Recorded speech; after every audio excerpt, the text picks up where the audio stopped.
Welcome back. Today we're doing a really specific bit of digging. Right. We're looking at an online store, Shop Soyala, that you might see popping up online. The mission, spot the red flags fast for these kinds of, trendy but unverified shops. Yeah, and they really know how to pull you in, don't they? You see these ads, the clothes look great, huge discounts, Uh-huh. and always that limited time only pressure makes you want to just click buy now without really thinking. Exactly. It looks amazing on the surface. But okay, let's get into what happens when you actually, look under the hood. Right. The review source confirms, yeah, the site looks slick, stylish, but where did things start to unravel first? Well, we look straight at the basics, like the stuff usually hidden down in the footer of the website. Okay. And that's where the first big warning signs appear. Right. Like fundamental transparency stuff. Gotcha. There's no clear company address listed anywhere, no customer service phone number you can easily find, Mm. and the About Us page. It's just Mhm. super vague, almost meaningless, really. But hang on, couldn't they just be like a brand new startup? Small operation, maybe? What about the timing? When did this site actually appear? That's a great point, and yeah, that's exactly what we checked, the domain name. It was only registered a few months ago. Oh, wow. Okay. So yes, they're new.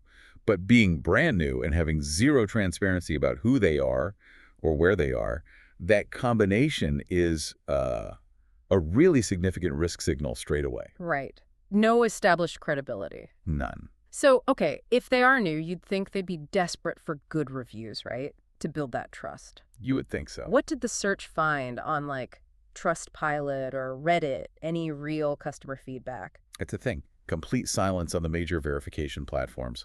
We looked pretty thoroughly. Nothing verified. Nothing verified. Mm. For a store pushing ads so hard, claiming popularity, that silence is, well, it's loud. It tells you something isn't right. And the few reports that did surface, they weren't exactly glowing, were they? What were people actually saying happened with their orders? It was mostly bad news, unfortunately.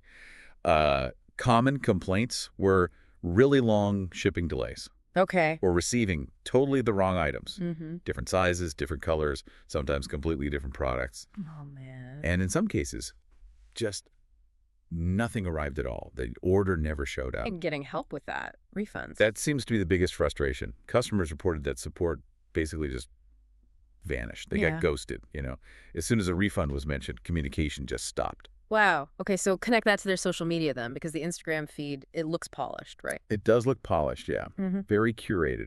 But when you look closer at the engagement, It's not real. it doesn't seem to be. The comments are mostly just like generic emojis or really simple bot-like phrases like nice pic or want this. Hmm. There's very little genuine interaction happening there from people who seem like actual customers. So putting it all together then, what's the verdict?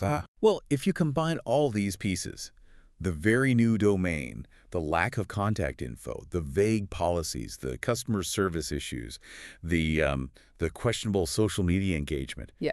it points pretty strongly towards this being either an outright scam or, at the very least, a highly unreliable store you probably don't want to risk ordering from. And that's a stark contrast to legitimate online retailers, right? That they Well, usually have. Absolutely. Legit stores usually have secure payment badges clearly displayed.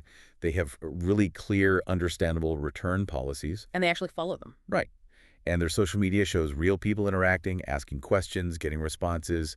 Shop Soyala, it just doesn't tick those essential boxes. So the core takeaway for you listening is be careful. Yeah, really careful. If you value your money, it's probably best to stick with retailers you know and trust. That combination we found the brand new site, plus the lack of clear, verifiable info that should be your filter. Because those deals that seem too good to be true. They usually are. Almost always. So thinking about that timeline issue, the fact the domain was registered only a few months ago, it does raise an interesting question for you to consider.